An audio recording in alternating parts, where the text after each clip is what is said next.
Gandevi sugar factory ચૂંટણી બંધ ડિસ્ટિલરી અને ખેડૂતોના હિતમાં મુદ્દાઓ વચ્ચે 2 ઓગસ્ટે સમન્વય અને ખેડૂત સહકાર પેનલ વચ્ચે જમશે સીધો જંગ। નવસારી જિલ્લાના ગણદેવી તાલુકામાં શેરડી પકવતા ખેડૂતો માટે ગણદેવી શુગર ફેક્ટરી આશીર્વાદરૂપ છે,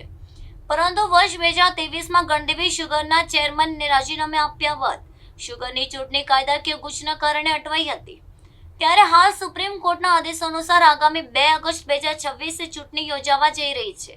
જેમાં ધામણના અમિત પટેલની સૈન્ય પેનલ સામે એન્દલના અભિષેક પટેલની ખેડૂત સહકાર પેનલ વચ્ચે સીધી જંગ છેડાઈ છે,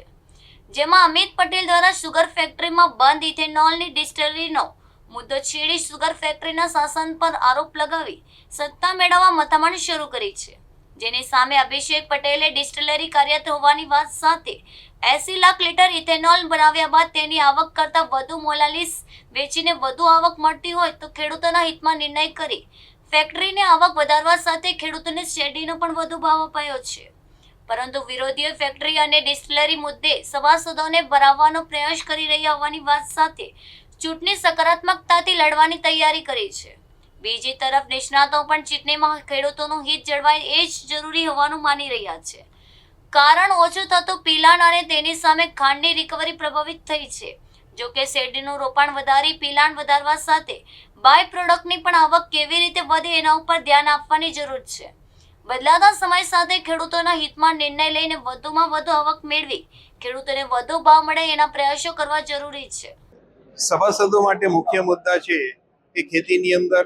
જે કંઈક પરિસ્થિતિઓ છે એની અંદર ઘટતી જતી એરિયા, જે કંઈક સુગર ફેક્ટરીની અંદર ક્રશિંગ કેપેસિટી જોઈએ એનાથી ઓછું આવે છે। બીજી વસ્તુ કુદરતી આફતની અંદર પણ ભૂંડ અને એ બધાનો ત્રાસ અને એનાથી ખેડૂતોના પાકને મોટું નુકસાન થઈ રહ્યું છે, એને માટે શું કરવું, આ બધી વસ્તુઓને પણ ધ્યાનમાં લઈને નવું આયોજન કરવાની જરૂરત છે અને એ માટેની પણ અમે થોડી ચર્ચા કરીશું।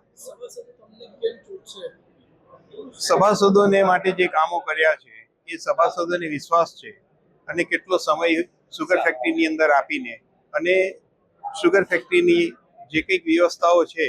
એ વ્યવસ્થાઓને મશીનરીઓ હોય કે બીજું હોય એ દરેકની અંદર ઝીણવટભરી તપાસ કરીને એને સક્ષમ રાખવાની કોશિશ કરી છે એ મારા સભાસદો જાણે છે, એટલા માટે મારા સભાસદોએ આ માટે મને પ્રેરિત કર્યો છે।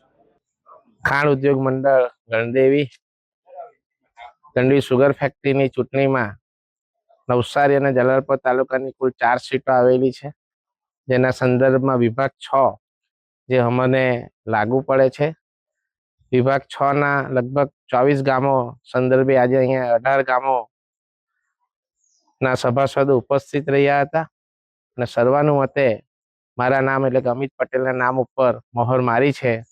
અને મને બધાએ ટેકો જાહેર કર્યો છે અને લગભગ આજે 200 જેટલા સભાસદો ઉપસ્થિત છે અને જેણે મને ટેકો જાહેર કરીને મને જીતાડવા માટે કોઈ પણ પ્રયત્ન થકી મને બિનહરીફ છૂટે એવી સભાસદોએ ખાતરી આપી છે। કયા મુદ્દાઓ પર લડશો? અત્યારે સુગર ફેક્ટરીના મુદ્દાઓ ઉપર એક તો ઘટતો જતો વિસ્તાર, શેરડીનું ઉત્પાદન કેવી રીતના વધે અને સુગર ફેક્ટરીને 9.5 લાખ ટનથી વધુ શેરડી કેમ